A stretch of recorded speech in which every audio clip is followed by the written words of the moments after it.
సంక్రాంతికి పెద్ద పెద్ద మూవీస్ ఉన్నాయి కదా రిలీజ్. అవును. ఆ గుంటూరు కారం, సైందవ్, ఇంకా నాసామిరంగా, హనుమాన్ ఇవన్నీ ఉన్నాయి కదా. అవును. ఏ మూవీ చూద్దాం అనుకుంటున్నారు? అన్ని మూవీస్ చూద్దాం అనుకున్నాను. అన్ని మూవీస్ అంటే వీటిలో ఎక్కువ అరే ఫస్ట్ మూవీ ఇదే చూడాలని ఉంటది కదా. నాకైతే హనుమాను ఈ గుంటూరు కరం గుంటూరు కారం ఎందుకు ఆ రెండు బాగుంటాయి అన్న, దానికోసమని చూద్దామని. అంటే ఎక్స్పెక్టేషన్స్ ఎలా ఉన్నాయి అన్న రెండు మూవీస్ పైన? చాలా బాగున్నాయి, కానీ ఒకే రోజున రెండు సినిమాలు రిలీజ్ అవుతున్నాయి. సో 12వ తారీఖుని అవును, ఎలా ఉండబోతుంది మరి? ఈ 4 సినిమాలు ఉన్నాయి. ఇంకా బాక్స్ ఆఫీస్ ఇండియా మొత్తం దద్దరిపోతుంది. అంటే సంక్రాంతి అంటేనే పోటీ ఉంటది కదా, పందెం కోళ్ళ లాగా. ఎలా ఉండబోతుంది మరి సంక్రాంతి? ఆ పోటీల్లో ఇగో రవితేజ అన్న పోస్ట్ పోన్ చేసుకున్నారు February 9th. ఈగల్ అదొక ప్లస్ పాయింట్ అనుకోండి. అంటే ఆయన కూడా ఉండాల్సింది, బట్ ప్రొడ్యూసర్ నష్టపోకూడదు, డైరెక్టర్స్ నష్టపోకూడదు అని ఆయన జనవరికి నుంచి ఫిబ్రవరికి పోస్ట్ పోన్ చేసుకున్నారు. ఓకే, అంటే ఇంకొకటి గుంటూరు కారం కానీ హనుమాన్ కానీ ట్రైలర్స్ చూసుంటారు. ఏది బాగా నచ్చింది మీకు?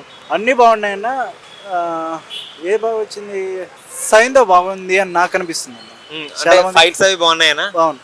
ఎలా ఉందంటే వెంకటేష్ గారు మళ్ళీ కంబ్యాక్ ఇస్తారు అనిపిస్తుంది. గుంటూరు కారం సాంగ్ ఒకటి రిలీజ్ అయింది కదా, ఎలా అనిపించింది అన్న? కుర్చీ మడత పెట్టి చాలా బాగుంది అన్న, కానీ మాకు అసలు ప్రోమో వెళ్ళినప్పుడు బెటర్ దెన్ చాలా బాగుంటది అనుకున్నాం, కానీ సాంగ్ అయితే బాగుంది. మేము అనుకున్న దానికంటే ఎక్కువ రాలేదండి. ఓకే, అంటే కొంచెం ఎక్స్పెక్టేషన్స్ రీచ్ అవ్వలేదంటారా? ఎక్స్పెక్టేషన్ రీచ్ కాలేదు. హనుమాన్ ట్రైలర్ ఎలా అనిపించింది? పాన్ ఇండియాలో రిలీజ్ అవుతుంది కదా. చాలా బాగుంది అన్న, హిందీలో కూడా మంచి మార్కెట్ ఉంది, ఖచ్చితంగా హిట్ అవుతుంది అన్న. ఓకే, అంటే సినిమాలో హిట్ అవ్వాలని నేను కోరుకుంటున్నాను. అంటే తేజ సజ్జా ఎవరికి తెలియదు కదా అక్కడ పాన్ ఇండియాలో, అంటే మరి హిట్ కొడతాడా? కొడతాడన్న, డైరెక్షన్ బాగుంది, హిందీ మార్కెట్ ఉందిలే అన్న తేజ సజ్జా గారికి. అంటే దేవుడి సినిమా కదా, అంటే ఇప్పుడు కార్తికేయ 2 హిట్ అయినట్టు ఇది కూడా అవుతుందా? అవునన్న, డెఫినెట్ అలాగే. పెద్ద హిట్ అంటే ఇదే హనుమాన్ ఎక్కువ పడుతుంది అన్న అనిపిస్తుందా? అంటే అన్నిటికంటే 100 కోట్లు 200 crores కూడా పోయే ఛాన్సెస్ ఉంది. అంటే తేజ సజ్జాకు 100 కోట్లు అంటే ఇప్పుడు వరకు ఏ సినిమా లేదు కాబట్టి ఇది కొడతదా? కొడుతుంది అన్న ఖచ్చితంగా. ఓకే, మీకు ట్రైలర్ లో బాగా ఏం నచ్చింది? హనుమాన్ యాక్టింగ్ బాగుందన్న, డైరెక్షన్ అంటే కెమెరా హ్యాండ్లింగ్ బాగుంది, ఆయన చూపించే some goes bump scenes visuals ఎలా ఉన్నాయి?